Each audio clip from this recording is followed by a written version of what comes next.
Okay, guys, can we start the session? Am I audible to all of you? Can you just confirm me whether the voice is loud and clear? Okay, all right, guys, thank you. So I will be starting with the Indian thinkers today. So here I'll start with Indian thinkers, and we will be discussing Ghurye. Okay, we have three important perspectives. So I'll stick to the syllabus. There are many thinkers which are coming in between when it comes to caste system, when it comes to village studies, when it comes to the other aspects. At that point of time, I'll try to cover that. But here, when I talk about thinkers, when I start with the first chapter, I'll stick to the syllabus, and Ghurye, we will discuss Indology. Okay, so for example, I'll discuss about what is Indology and what is Ghurye Indology, right? Before also, what was Indology? Ghurye's time, what is Indology? So we here are trying to understand what is this perspective is all about. But when it comes to Ghurye's contribution, he is using this perspective in the in the study on caste that we will see in the caste system, in the study on village that we have to study in the chapter on village, and in the studies on tribes. Okay, so like that in different other areas also, like in religion, in all these areas, Ghurye's studies will come. So if the question is asked on Indology specifically, you will be talking about what exactly we are learning here, and something which you will be learning from the other chapters as well. But at the same time, you can actually expect question from Ghurye here in caste system, Ghurye's perspective on caste, Ghurye's understanding on village, Ghurye's understanding on tribe, Ghurye's perspective on religion. Ghurye is also talking about family. So in all these areas, it will come. So that we will not be able to discuss at this point of time. So here I'll be focusing on the perspective. So we will discuss about Indology and clearly Ghurye's Indology. Before, what is that Indology also we will discuss before Ghurye's type. Okay, again, after that we will discuss about M. N. Srinivas. So here we will see structural functional perspective, which is going to be very simple for you to understand because it's just cut, copy, paste of Emile Durkheim in the Indian context. So we will discuss what is structural functional perspective according to M. N. Srinivas. Okay, and then again, when it comes to M. N. Srinivas also, you will have to see a lot of studies from different other chapters, which we will be discussing other chapters like caste, M. N. Srinivas understanding on caste, village, right, and then the family. So all these are coming in the different other areas. So all these need to be combined or compiled along with this if you need to get a very good answer. So suppose, like I've told you, in case of Indology, if you need to write Indology, here we will discuss what is there in the syllabus, that is Indology. We'll discuss the classical Indology, modern Indology, the elements of Indology, the criticisms of Indology. But the practical applicability of that we are not going to see here. You will be seeing that in different other chapters that you need to add as the examples if the question is asked here. Okay, so that's how you need to proceed. And then the third one is A.R. Desai. So here it's exactly cut, copy, paste of Marx. It is a Marxist perspective. So M. N. Srinivas, structural functional perspective, like Emile Durkheim. A.R. Desai, Marxist perspective, like Karl Marx only. So the same economic infrastructure and everything you will see here, superstructure, mode of production, everything you will see here also. That is how we will be discussing about the perspective. And again, there are studies by A.R. Desai, which is coming like in peasant movements, like in village studies, and in other chapters as well. Okay, so this is what we need to discuss. But before I move on to discuss these perspectives, I'll just give you the brief background of the relevance of this perspective at different point of time. Understand this because that will actually help you to understand the development of sociology in India, though that will not be asked as a question. Okay, so guys, initially the perspective which was used is actually Indology. Now the context is like, see, 1757, after that Britishers started taking administration in India. So obviously, if you need to administer a particular area, if you need to administer a country like India, two things you need to be well aware of. The legal system, you should have a complete control over the legal system. At the same time, you need to have a control over the revenue system. Without having control over these two, you will never be able to administer. So it is going to be a failure. And in fact, you can see initial times it was failure. And you can see Warren Hastings period in history is known as trial and error because they have done a lot of experiments and all. Okay. So with respect to these areas, so their idea is to study India so that they can administer, they can continue here for a long period of time. So if you need to continue here for a long period of time as that empire, then you should be knowing at least about this legal system and revenue, right? Legal system, we have followed a system which was set by Mughals, which was partly Islamic and partly local. Let's know. I am not interested in getting into that aspects and all the traditional aspects, those things, but they had not much idea about that, right? Their legal system was entirely different, and that's the reason why even if you see, when they came to India, they have established a separate Supreme Court for the trial of Europeans. So because Indian legal system was totally different. So firstly, they want to know about the legal system and then the revenue system. And we have followed a system. And in India, if you see the differences, revenue is mainly coming from agriculture. It is a land revenue, but that's not the case in Europe, right? Industrialization is there, industries are there. So mainly revenues are coming from that side. So there are different systems for them. And in India, we followed a typical system, again, which was set by Mughals, Lagan, right? So they had not much idea about that. So if you need to administer, you need to have revenue. And they have not much idea from whom you will collect revenue. See, in India, it may not be the landowner who will go for the cultivation. So cultivator may be different, the landowner, the zamindar may be a different person, right? So from whom you will collect revenue? That is a big question for them. How much you will collect as revenue? What percentage you will collect as revenue? Who will collect revenue? Whether the state or any appointed person, right? When you will collect revenue? Is it after the cultivation or before the sowing? So there are a lot of confusions for them with respect to revenue collection, and at the same time legal system, especially when it comes to the civil laws. Like civil laws are poles apart when it comes to Hindus and Muslims, and you need to have a proper unified setup if you need to administer properly. So for these reasons, they have decided to study India. Guys, I'm going faster here because these are things which you have studied in history. At the same time, this is not much relevant in sociology. I'm just giving you the brief background, how it came. Okay, so they have decided to study India. So this is the context. So whatever I've explained in this 5 minutes, that's a huge content. That's the most important part of this entire discussion, whatever we have done so far. So once you have good knowledge about that, then Indology is going to be very simple. Okay, so they have decided to study India. So the context is very clear for you. Why they decided to study India and when they decided to study India, the reason also very clear to you. Now, how they can study India? What they have decided is they will go for the old religious books like Manusmriti and all. So they refer to the books, they refer to archaeological excavations, they refer to the travelogues of the kings and the writings of the kings, like that.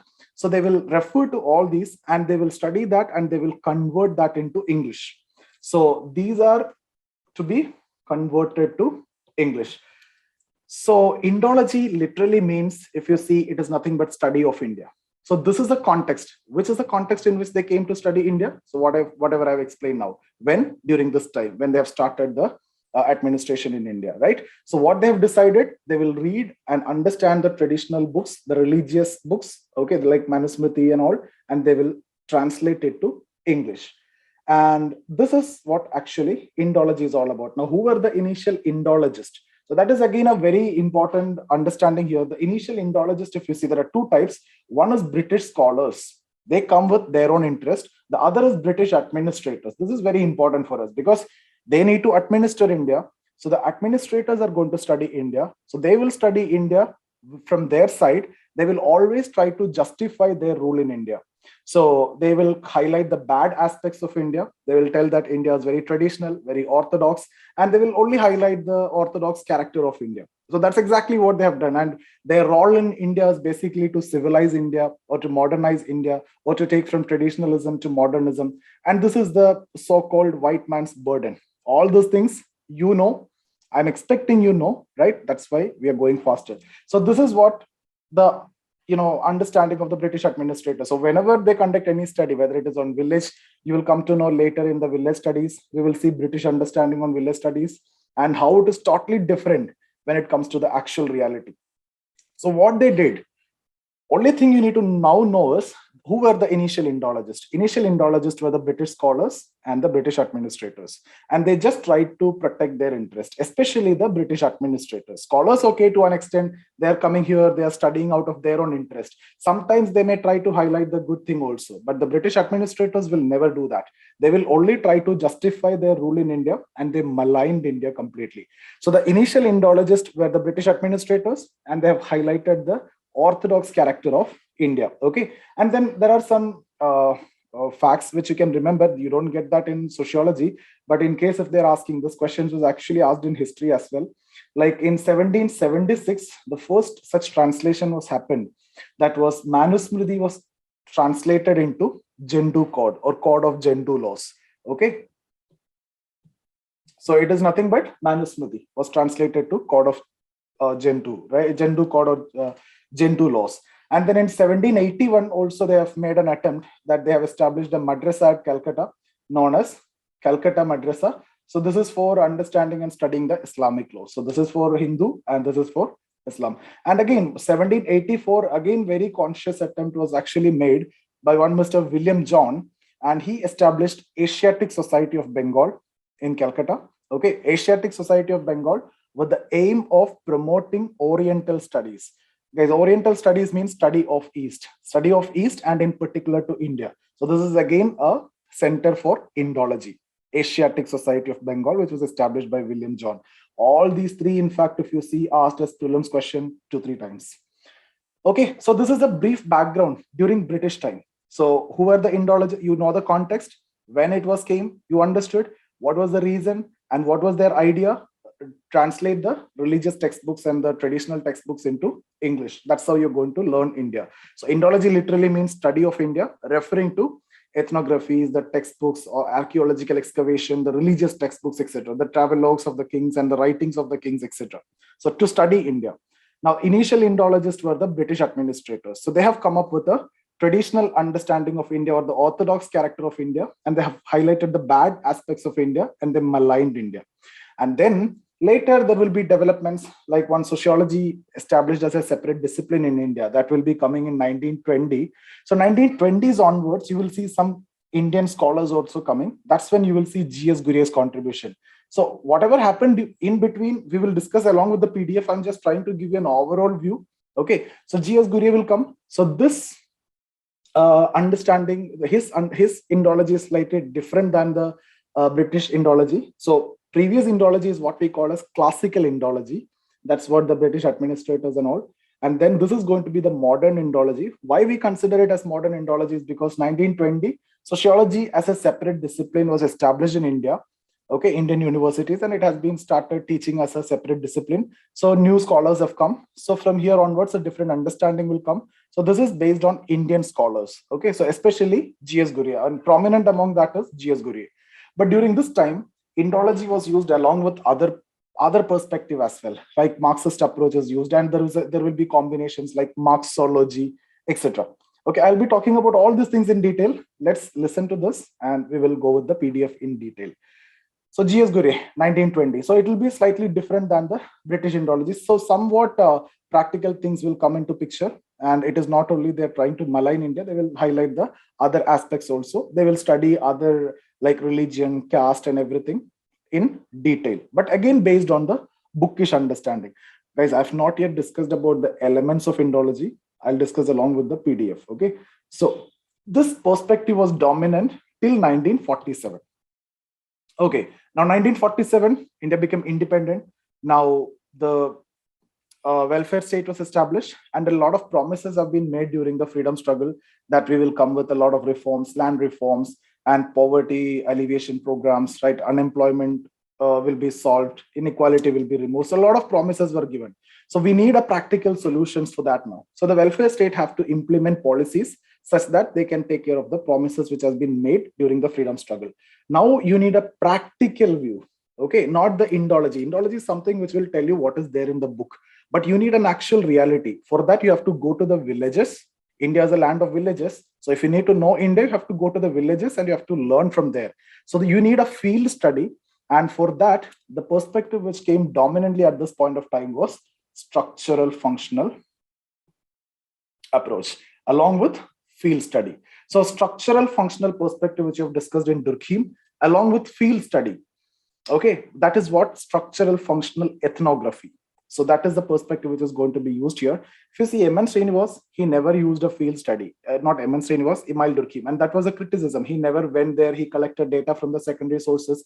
But when it comes to India, M.N. Srinivas, structural functional ethnography means field study. You will go to villages, you will go to the field, and you will collect data. Based on that, you will make analysis. So here, the government, even to supplement the efforts of the state or support the state, you need the proper data, you need to know the actual reality. So the perspective which was dominant here now is not Indology. Indology continued at the same time, because if you need to start the study, obviously, if you need to know about caste, if you need to study about caste, obviously the initial understanding should come from Indology, what is there in the books, right? At the same time, you will be using the field study to know the actual reality, what is the truth and everything, right? So field study has been used immensely. Field study means village studies. So a lot of village studies has been conducted during this point of time. So there is a chapter which is going to come, village studies. That's a it looks very simple. That's a very difficult chapter, because there are hundreds of village studies and they have given only one topic, village studies. I'll discuss anyway how to answer that question in a simple way, because there are a lot of things which are common in all the village studies during British time and post-British time. So we'll try to identify the common things, and then based on that, we'll try to make some specific studies. Okay, like SC Dubey, M. Srinivas, all these can be Merits can be asked separately as well. Hundreds of village studies are there, and it is impossible for you to study each one of that. So with field study, you will see in the chapter on village studies. Okay, but what I'm saying is how these perspectives have emerged. So Indology, initially British Indology, 1920 to 1947, that's when Indian scholars have come. So you can make a distinction between classical Indology and modern Indology, or British administrators, classical Indologist, Indian scholars, modern Indologist. Okay, and then structural functional perspective, because that is the demand of the time now, because you need a reality, you need to know the reality to implement the programs, whether it is community development program, whether it is cooperatives, or whether it is any poverty alleviation schemes, or whether it is land reform, or whatever it is, you need to know the actual reality. So you need to go to the villages, conduct the field study, get the relevant data, get the actual understanding. Bookish view will not be enough here. Okay, so this perspective was dominant in Indian sociology during this time, immediately after independence. Now, before also, if you see, Marxist perspective was there in Indian sociology, especially after Russian Revolution. Marxist perspective was there in social. I just mentioned about Marxology, right? Other than that, also Marxian thoughts are very relevant even in the freedom struggle as well. But 1947, after the freedom, this is not relevant. Why? Because now there is no critical evaluation of the state is required. It's a state just came into existence, and you need to give enough time for the state to do certain things, right? So there is no point of critical evaluation at this point of time. But 10 years have passed, 20 years have passed, 1960s, still poverty is increasing, inequality is increasing, land reforms have not been implemented properly, a lot of corruption, right? Food insecurity, the food security issues there, so much of issues are coming up. The state is not able to keep their promises. Now comes the relevance for Marxist approach. So you will see 1960s onwards, and then that's when this Naxalite movement and everything is coming. The failure of the land reform, the failure of Green Revolution, the inequality which was created, the regional inequality, the income inequality, the ecological issues, the food insecurity aspect, and the wars, and so much of things. That led the emergence, not the emergence, in fact, a return of Marxism, or the relevance of Marxist perspective was born now, because you need to critically evaluate, because state have made promises, state have tried to do certain things, why it was failure, land reform, why it was failure, cooperatives, community development program, something which is supposed to be the best one, how the program has failed miserably. So you need to have a critical evaluation. So that's when the Marxist perspective have come. So this is the overall idea that you need to keep in your mind. Keeping this in mind, we are going to discuss each of the perspective now. Okay, so first we will discuss about Indology. So today we will be getting time for discussing only Indology, and then tomorrow we'll discuss about the other perspective as well. Guys, I will not be discussing the studies related to this, because that all will come in different chapters. Like Indology, I've told you, Ghurye's study on caste is different. That you have the first topic in caste system is perspective by Guri, perspective by Srinivas, perspective by Louis Dumont, perspective by Andre Bette. So that has to be done separately, not here. Okay, but whatever you are going to learn there has to be added here as well. Same way, when I talk about structural functional approach, here I'll tell you what is structural functional approach and everything, and the details will be given. But using structural functional approach, whatever studies has been conducted by M. Srinivas, and as well as other thinkers as well, and the concepts that you're going to learn in caste system, like something called as Sanskritization, something called as dominant caste, and everything have to be written here.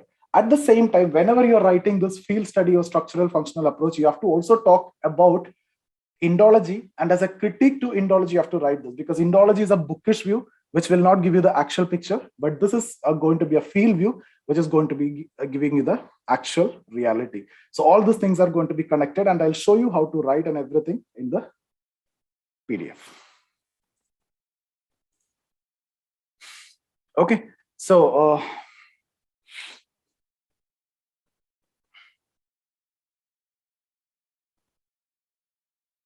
okay, so these are the three perspectives that we need to cover in the first chapter, and we will go fast in paper 2. We have done enough when it comes to the thinkers. We have spent a lot of time. Okay, understanding Indian society has been now paper 2 is going to be very simple, so we can go faster as well. Exercise, complex exercise right from the beginning of sociology as a discipline in India during 1920s. The complexity of Indian society represents itself in terms of number of paradoxes. These paradoxes include various dichotomies like tradition versus modernity. Guys, this is a paradox that we have discussed as pattern variable in Parson as well, right? Tradition versus modernity, ascription versus achievement, change versus continuity, culture versus structure, right? So Indian society faced this problem. Structural reality, the actual reality will be something, the culture will talk about something. The notion of women, the status of women, culture may be discussing about something. The actual reality will be something different, right? Fact versus value. Fact means the actual reality, value means the preferences. So if I ask you whether joint family is existing now or not, you will say no, right? Because that is a fact, that is a reality. But in terms of value, will you prefer to be in a joint family? Yes. So in terms of that jointness is there still. We have cousins and we are engaged with them and we are going for marriage and the other functions and everything. We are ready to take care of them in case of any crisis, and all those things are there. So that is there in our mind. So the value, the preference is joint family, but the fact is we live in a nuclear family. So this is that dichotomy. These paradoxes permeate through each and now again, these are things which you can use in your essay also. Like guys, I'll just give you one sentence. If you can remember, that is something which you can use in any general question which you can get with respect to social issues in India, whether it is women, whether it is any particular issue. Like India is a land of paradox. Now, let's talk about women. If you get a question on women, right? India is a land of paradox, right? On one hand, we treat women as goddesses, and on the other hand, we even deny the basic rights and everything. Right from the beginning, right? As a female, as an infant, she faced that problem of infanticide, or even start from feticide. And then as a daughter, she faced problem. And then as a sister, she faced discrimination. Then as a wife, she faced violence. And then even as a widow, she faced discrimination. And like that, you can start writing. So there's a point which you can straight away when it comes to any question related to social issues, especially in the context of India, right? There's India is a land of paradox. And then explain what is that paradox. Okay, so on one side we talk this, on the other side we practice this. Like women are treated as goddesses, right? So many women gods, Saraswati, Durga, Lakshmi, and all these gods are there, but at the same time, right? I hope you understood what I mean.